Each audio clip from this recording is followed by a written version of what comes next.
Climate Now, in collaboration with Copernicus.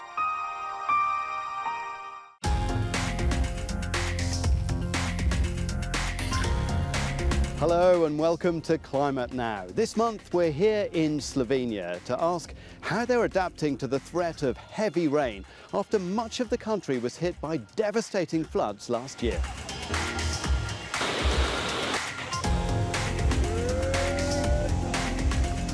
Je bilo v hipu poplavljeni več kot 2/3 celotne države. Before that, let's check the very latest data on our warming planet from the Copernicus Climate Change Service.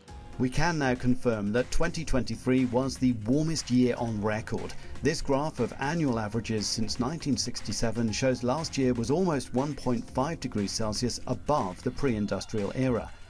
The higher temperatures are being attributed to several factors, mainly more greenhouse gas emissions, warmer oceans and lower sea ice concentrations. Switching over to the monthly Copernicus data, we can see it was the warmest December on record, over 0.8 degrees Celsius above the 1991 to 2020 average. In Europe, it was colder than average from Scandinavia to Russia, and then unusually warm from Ireland to the Black Sea. December was wet for many of us, with a succession of storms in Western, Central and Eastern Europe. This map of precipitation anomalies reflects that, with the wetter blue areas indicating above average rain or snow last month.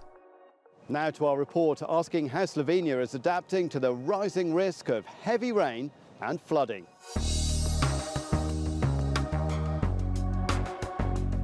Slovenia is in the middle of a major flash flood adaptation effort. There are 250 active sites like this across the country, working to protect riverside homes and businesses. The Water Agency Director is Nija Kodri. Vzpostavljamo osnovno pretočno struge z odstranjevanjem materijala. Hkrati smo prestavili nasip in s tem dali prostor reki. Nearly everyone was hit by the floods last August. 183 of the 212 municipalities in Slovenia were impacted. The country experienced 63% more rainfall than average last summer. Expert Tanja Tsega warns that rising temperatures due to climate change will simply increase the flash flood risk. We will get more heavy rain in the future, especially these events during summer when air is warm and there is a lot of moisture in the air. Different approaches to flash flooding are applied in different zones. In this dense urban area of Ljubljana, the best solution is a much higher embankment wall. Downstream, there's enough room to dig a wider riverbed, preserve the trees and slow down the water. Engineer Rok Vazarint says natural solutions cost less and look better, but need constant upkeep.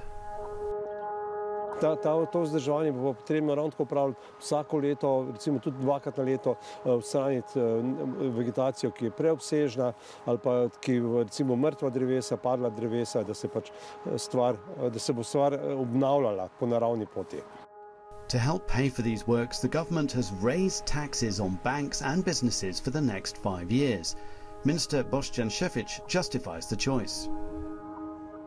Nikoli niso povišanja davkov dobrodošla, vendar menimo, da je to investicija v prihodnost, tudi za gospodarstvo, ker objekti, ki bodo bolj odporni, ko bomo bolj varni proti poplavam in drugim naravnim pojavom, seveda bo tudi se kasneje bistveno obrestovalo. The other challenge is convincing local people to accept that flash flood adaptation has to happen. Torej, ljudje si ne želijo ukrepov na svojem dvorišču, ne želijo si na svojem območju suhih zadrževalnikov. Tako je veliko dela z vključevanjem javnosti, različnih sektorjev, kar velik izziv. Well, that's all we have time for, but you can find out a lot more about how Slovenia is adapting to climate change on euronews.com/climatenow. And I'll see you next time.